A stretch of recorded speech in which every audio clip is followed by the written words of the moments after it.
একটি গান রাখবো। আগে গানটা ধরি, যারা এখানে জ্ঞানী গুণী সাধুগুরু মহৎরা আছেন গানটা ধরলেই বুঝতে পারবেন কেন আমি গানটা ধরলাম।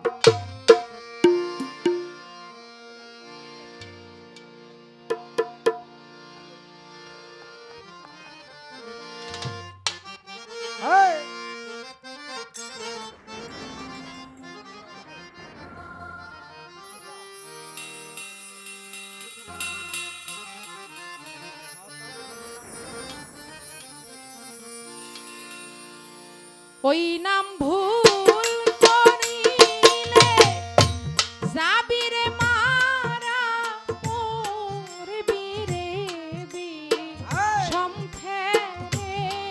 ওই নাম ভুল করিলে যাবি রে মারা মরবি রে বিষমফেরে।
হয় পাগল সেই ফলগুলো খাইয়া শিষ্যরে দিলে অমর হয় এই সংসারে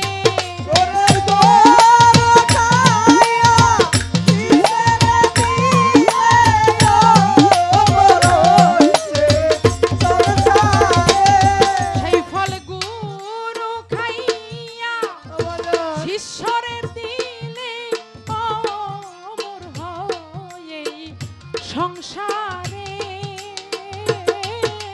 ভুইল না মন তারে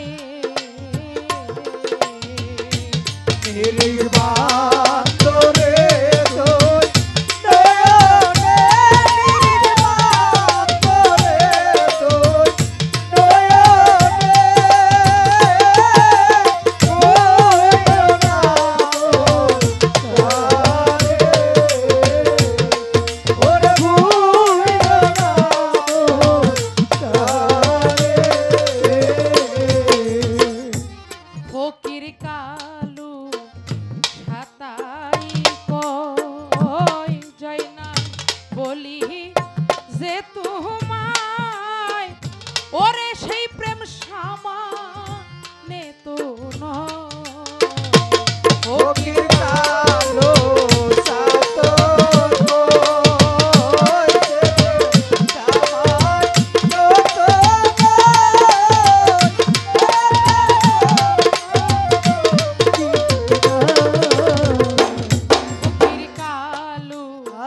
সাতাই কয় শিষ্য বলি যে তোমায় ওরে সেই প্রেম সামানে তো নয় ওরে সেই প্রেমের লাই কারে মানুষ জঙ্গলেতে বাস করে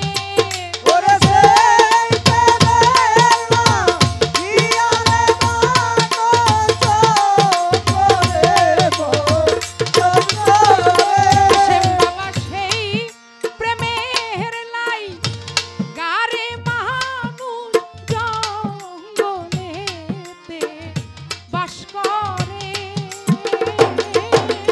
হইল না মন তারে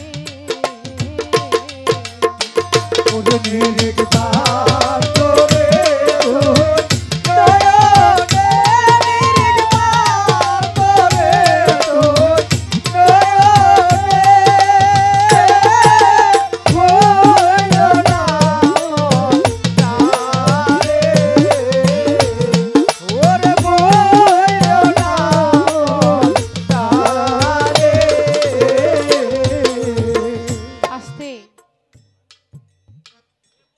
সাধক কি বললেন গানের মধ্যে নিরিক বান্ধরে দুই নয়নে ভুইল না মন তাহারে ওরে ওই নাম ভুল করিলে যাবি মারা তুই পড়বি রে বিষম ফেরে বাবা কথা বলবেন না প্লিজ কারণ কথা বললে আমাদের ডিস্টার্ব হয় এই যে নিরিক যে বান্ধার কথাটা বলেছে আপনি যদি কাউকে ভালোবাসেন সদা সর্বদা আপনার এই নয়নে আপনার হৃদয়ে সেই ভালোবাসার মানুষের আপনার ছবিটা আঁকতে হবে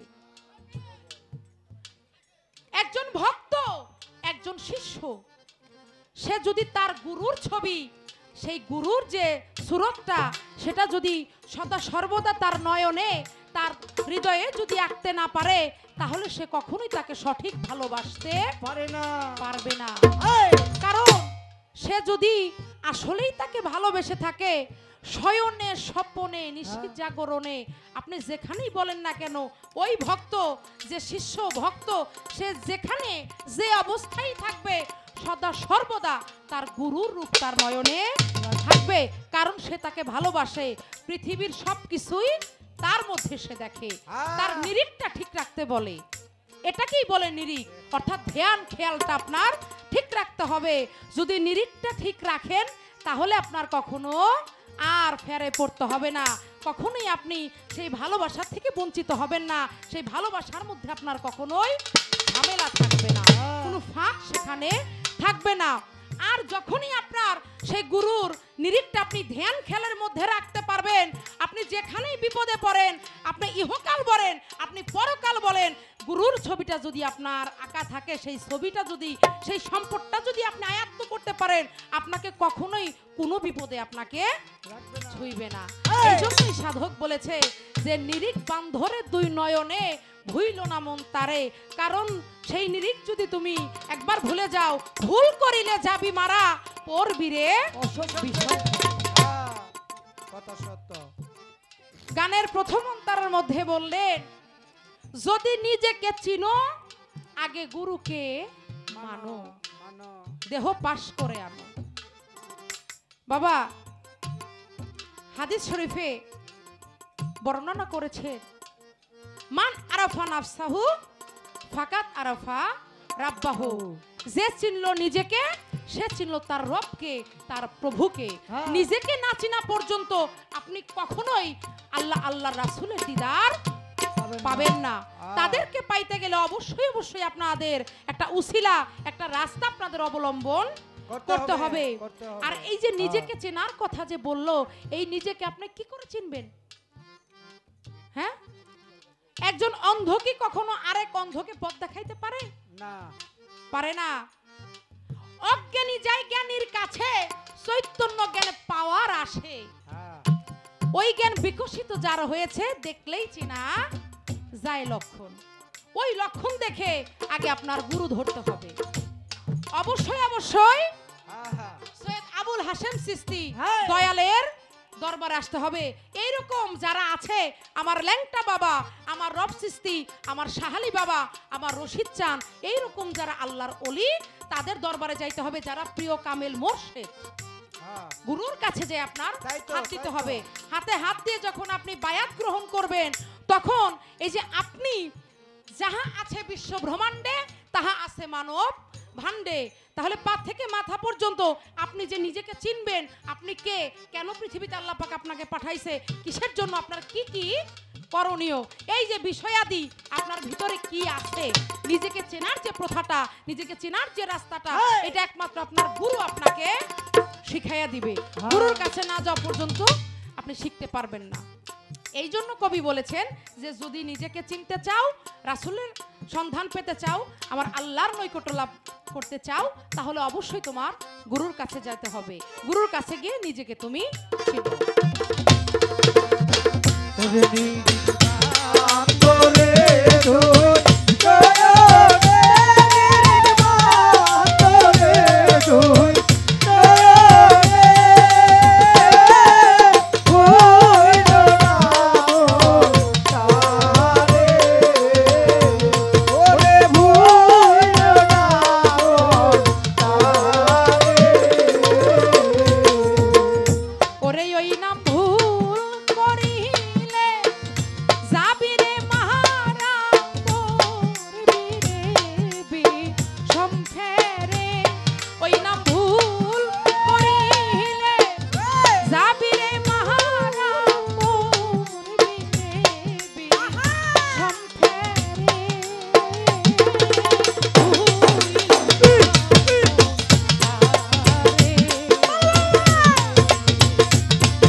আমাকে